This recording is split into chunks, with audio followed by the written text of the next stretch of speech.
So guys, जब आप GSTR 1 file कर लेते हो, 3B फाइल कर लेते हो, रिको मेंटेन करते हो, जीएसटीआर 9 फाइल करते हो, तो उसके बाद गाइस आपको नोटिस किस वे से आते हैं? 1 वर्सेस 3B के डिफरेंस में आते हैं, 3B वर्सेस 2A के डिफरेंस में आते हैं, 9 को कंपेयर किया जाता है आपकी फिगर्स के साथ कि मंथली क्या जा रहा है, 9 में क्या जा रहा है, डिफरेंस है तो क्या वो पे हुआ है या नहीं हुआ, तो ये आपसे क्वेश्चन पूछे जाते हैं। ऐसे एक नोटिस आया है, शो कॉज नोटिस इशू किया है with respect to input tax credit.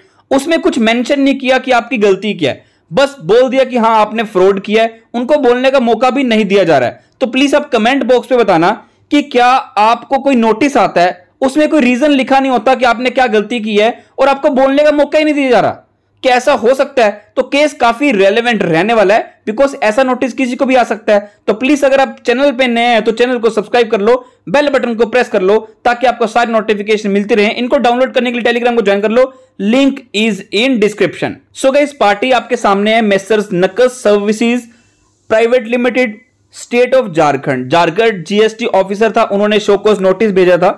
अब इन्होंने क्या बोला था, इन्होंने उस नोटिस को चैलेंज कर दिया, और जो नोटिस इशू हुआ था सेक्शन 74 में, वो क्या बात करते हैं हम आगे देखते हैं।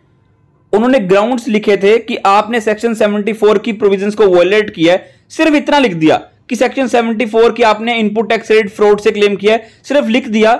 ये नहीं बताया कि मैंने ऐसा क्या किया जिसका आपको पता लग रहा है कि मैं फ्रॉड कर रहा हूं, सिर्फ प्रोविजंस को लिख दिया।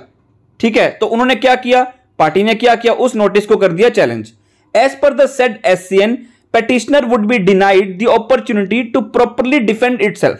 मतलब एक तो उन्होंने रीजन नहीं लिखा कि आपको क्यों लग रहा है कि मैं फ्रॉड कर रहा हूं, और दूसरा उन्होंने हमें मौका ही नहीं दिया बोलने का, टाइम ही नहीं दिया। So it is therefore in violation of the principles of natural justice.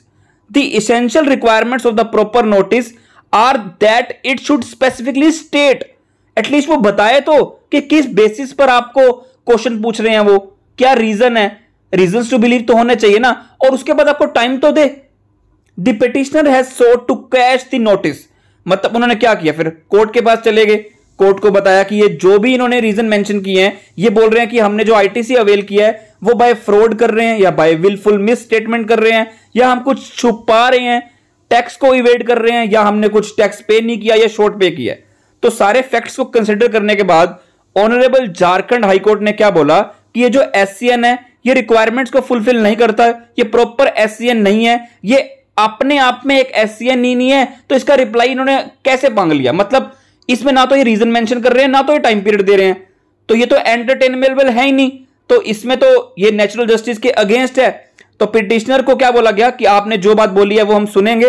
Accordingly court ने क्या किया, अकॉर्डिंगली कोर्ट ने रूल्ड आउट कर दिया कि ये जो नोटिस आपने दिया इसको हम क्वेश्ड आउट कर देते हैं। तो अकॉर्डिंगली जो नोटिस इशू हुआ था वो वेव ऑफ हो गया, खत्म हो गया, उनको इसके ऊपर रिप्लाई नहीं देना अब। बट हाँ, कोर्ट ने लिबर्टी दे दी रिस्पोंडेंट्स को, जीएसटी ऑफिसर्स को, कि आप फ्रेश प्रोसीडिंग स्टार्ट करो, रीजंस मेंशन करो, और ये सारा काम with in a period of 4 weeks करो। ऐसे नहीं कि फिर भी आपने नोटिस भेज रहे हो, फ्रेश प्रोसीडिंग में कोई रीजन मेंशन नहीं कर रहे हो, रीजन मेंशन करो, प्रॉपर रीजन दो, प्रॉपर टाइमिंग दो, वो प्रूव ना कर पाए तब आप कुछ ऑर्डर इशू करो। सो आई बिलीव आपको वीडियो काफी रेलेवेंट लगी होगी। वीडियो में कुछ अच्छा लगा तो लाइक शेयर कमेंट कर देना।